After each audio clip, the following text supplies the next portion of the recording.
Welcome, in front of me I have REALME Watch 5 and I'm gonna show you how to change the ringtone on this watch.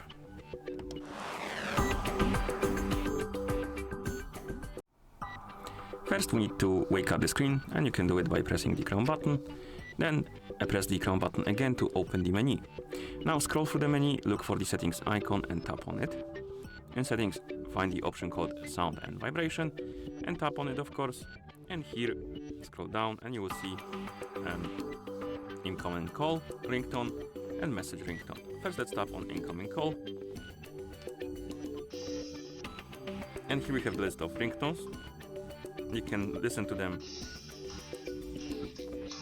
by tapping on one.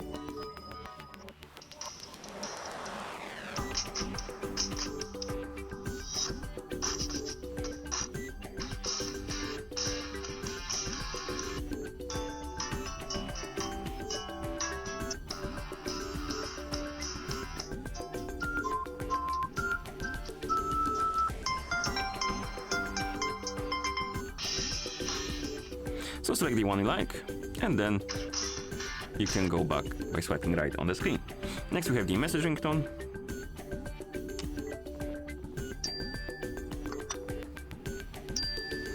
And then once you select one, swipe right to go back. And of course once you're done setting up your ringtones, you can press the crown button to go back to watch face. And that's how you change the ringtone on this watch. Thank you for watching. If you found this video helpful, please consider subscribing to our channel and leaving a like on the video.